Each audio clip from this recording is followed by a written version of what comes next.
So hello and welcome. I'm here today with my fellow My Palmleaf translator Marie, and we're going to have a conversation about the Yoga Rishikesh tour that My Palmleaf is organizing to give you, dear audience, a bit more ideas and insights about what's going to await you during the yoga journey to Rishikesh. So welcome to Marie. Thank you very much for having this conversation today. And today, while I'm in Bali, I just arrived here after 2 months in India. You're actually in Rishikesh right now, and just a few weeks ago, we spent a very beautiful day there together. But you're actually living in Rishikesh since a while now, and maybe you can share with us what brought you there and why did you choose to live in Rishikesh? Yes, so I've been living here since January, actually. So it's not too long, but for now 3 months. And I've been to India before. I liked India, I loved India. I lived in Nepal for a while, was in India always on and off for a few months. And I started loving the culture of India, the lifestyle, the life as such, even if it's very busy everywhere, or in most places, very busy, very loud, very different to our culture. I'm from Germany, so very, very different, but still I feel even more home here than in my own home country. So yeah, somehow life brought me here. So when it was clear that I would move to India, and I was thinking about the place, where do I want to live? And Rishikesh was always one of the places where I wanted to go, but I haven't been. So then it was this inner feeling, this intuition that was telling me, okay, maybe Rishikesh is the good place to start, at least. I'm not saying that I will be here for the rest of my life, but Rishikesh is known as the yoga capital of the world. I'm living a yogic lifestyle. I lived in different ashrams for many, many months at least. And for me, it's important that wherever I live, I can keep up this lifestyle of yoga, and that I'm surrounded by yogic places, yogic people, temple, ashrams, and that I can maybe work, because I'm a yoga teacher as well, so that I can find opportunities to work and share yoga. So that was quite clear for me that Rishikesh is the right place to go, and I haven't regretted it ever since. So and right away I felt home, and very happy. Now, I'm of course really glad that you're there, because you're not just a translator for My Palmleaf, but you're also the point of contact for all our dear guests who choose to come and visit Rishikesh with us. You're not just advising them before they even book the tour and help them with all the questions they might have, but you're also there as an emergency contact, right? For everyone who comes to stay with us in Rishikesh, you're there to assist them if needed as well. Exactly. Whenever they need anything, whatever it is, if it is an emergency, I just live 15 minutes from the center away, so I can always come, or I can always guide you. Whatever it is, I'm available with anything that you might have. Like I said, any emergency, any questions, any requests. Yes. And we created this journey to Rishikesh really as a possibility for someone who especially has never been to India before. And we created in such a way that really combines all the cultural richness of India with a safe and nurturing environment, which sometimes not so easy to find in India, so that whoever comes to stay there always has the choice between, do I want to indulge in the cultural richness of India, or do I want to have a quiet time, be with myself, practice yoga, meditation, just sit at the shores of the Ganges. So in this way, this place and this yoga journey to Rishikesh is really a perfect way for someone to start their exploration to India. Definitely, yes. It's compared to other places, it's quieter. It's not that busy as, for example, Delhi. Compared to other places, it's a very small place, small city. You have a lot of tourists around, so it's not just this local culture, but it's this mixed culture, and it's a very good place to just arrive in India and have the first experience of Indian culture. And you already described also Rishikesh, it's also called the capital of yoga. And this is really changeable, I find. No? Rishikesh, I always like to tell the story, because here at My Palmleaf we work with the message of the rishis who wrote the Palmleafs. And Rishikesh means as much as the dwelling place of the rishis. And this is really changeable. The place is so charged with the presence of the sages who have meditated, practiced, and taught there over millennia, for thousands and thousands of years, they've lived there, they practice there, and they charge the entire place with this highly spiritual atmosphere that's very tangible. And on top of that, we are the shores of the sacred river Ganges, is just coming out of the Himalayas, basically, in Rishikesh. Because Rishikesh, as we also spoke about, is also the gateway to the Himalayas, right? Yes, it is the gateway, as you said, to the Himalayas. So you're coming from kind of the plains, and then if you're going further up north, you see the hills around. I wouldn't call them mountains, but if you go a little bit further up north, you will see the Himalayas, and you have that presence of those mountains, of the Himalayas, and that special energy. Yes. Maybe you can also share a little bit for the audience, like, what can they expect in Rishikesh? Like, how does it look like, when they walk? It's not like a river in Europe or the United States. What is happening on the shores of the river Ganges at sunset, for example? One tip I would give: don't have any expectations, because expectations make our lives difficult. But no, if you want to have any expectations or an idea of what is happening here, Rishikesh is, as we already mentioned, you can be in the hustle and bustle, or you can be in nature. So that is also at the shore of Ganga, or on Ganga, you can see this. You have the adventure tourists here that are going on rafting tours. You can do bungee jumping. There's so many different adventure trips that you can do here. But on Ganga, it's mainly the rafting. But you can also see the spiritual people, the meditative people that are sitting at the shore, just doing their meditation, or taking a dip in Ganga. It is said or believed that a dip in Ganga is removing all your sins. So it's a very big part in Indian culture. So when you come to a place where you have access to Ma Ganga, that you go and take the blessing of this holy river, of the holy mother, so to say. And it's totally up to you. Anything is possible here in Rishikesh, especially. One day you can sit and do your meditation in the center, or maybe at the shore of Ganga. And the next day you can do your rafting tour. You can do the bungee jumping. You can go shopping. You can do some souvenir shopping for your friends and family at home. And loads of yoga schools, or yoga, kirtan, satsangs, whatever, also outside of the or of that center. Of course, the center is offering these things, but everywhere, all over the place, we have these offerings: restaurants, cafes, temples. I love so many temples. So, yeah. One of my favorite activities is also to go for walks there at sunset. I find it such a special atmosphere in the Ganges.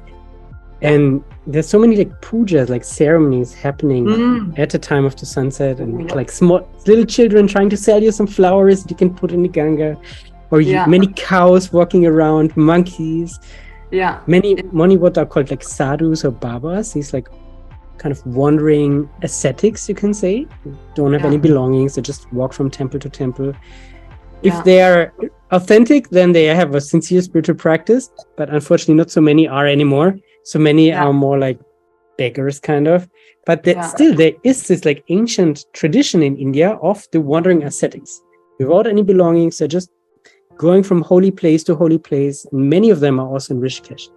Yes. And even though it's hard to find authentic ones, it's still a special atmosphere to see them sitting around there near the temples in their orange robes.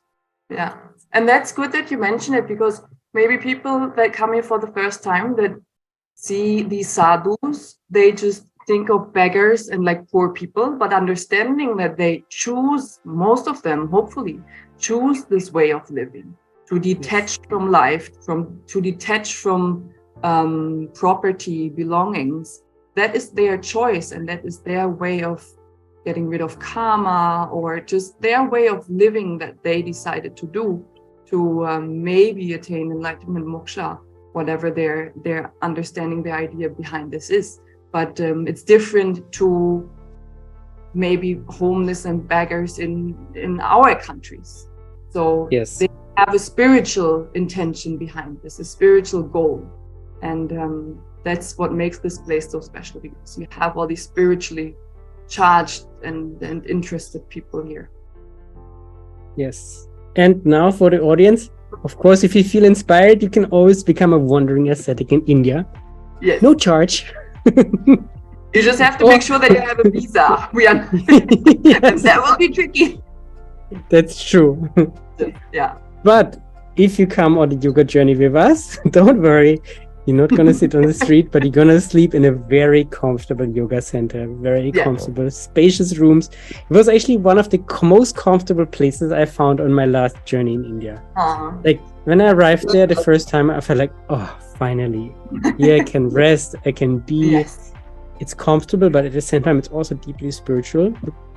And that's also when we decided to create these offerings and invite people to come to India, to the yoga center, because we found it was really the perfect location for that. Not just how it's located, that's totally accessible both to peaceful places in nature, but also to the cultural richness of India, but also because it's run by this very loving family who owns this since a few generations, and they're also very dedicated to the practice of yoga and also Ayurveda. There are actually two brothers, which I appreciate very much. One of them is the yoga teacher of the center, and the other one is the Ayurvedic practitioner of the center. So you can actually have both of these ancient science practiced directly there at the center and have the yoga classes. And also we included in the yoga tour one consultation with an Ayurvedic doctor. You can have in the beginning of your time there. And then based on this, you can decide if you want to add some more Ayurvedic treatments like massages or cleansing techniques as well. And they can also be applied directly at the yoga center. So I really like this place because it gives so many opportunities. It's a great base to just go on adventures in Rishikesh, but it's an even better base to really have an inner journey to practice yoga, meditation, and healing through the Ayurvedic treatments as well. So I really find it's the perfect place for that. Yes, and since we're mentioning the Ayurveda, if people are interested in getting some more like longer treatments, they might want to check out the Ayurvedic treatments that they have, like the programs, longer things that are longer than 10 days. That's what I want to say. So maybe they want to extend when they are there anyway. They want to use this time and this chance to be in this Ayurvedic center or yogic and Ayurvedic center, and use this facility to get to know the Ayurvedic treatments and the benefits of Ayurveda, this old ancient healing system, medicine system coming from India as the sister science to yoga. Yes, for someone who already knows beforehand that they want to indulge more in the healing aspects for Ayurveda, I would also recommend to already plan a few more days, to spend maybe at least 14 days there. Really have the time to go into the deep healing process as well. Yeah. Great. Then maybe a few words about the safety aspects, because many people who never come to India, they maybe don't know. It's like it's all a big chaos. I'm scared. Is a cow going to eat me? Are the monkeys going to steal my bananas? Maybe yes. That is true. But I think the setting that we found is probably one of the most welcoming, safest, and relaxing environments where you can actually land in India. Yes, definitely. And I can just say, me as a solo traveler as well, I traveled solo as a woman for a long time. And also in India, I was always traveling by myself. I never felt uncomfortable or unsafe. And especially here in Rishikesh, there are so many foreigners around anyway. So there's always someone that you can approach if you feel unsafe.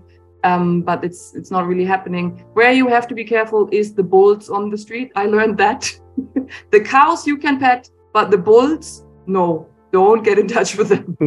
People-wise, they are all very helpful and very nice. And as we are offering it's included in the package, the pickup from the airport, you don't have to take care of that journey because there's different ways to come to Rishikesh, either from Delhi or from Dehradun. I prefer the local bus, but of course not everyone is comfortable with that, especially if you're coming for the first time. So we will pick you up.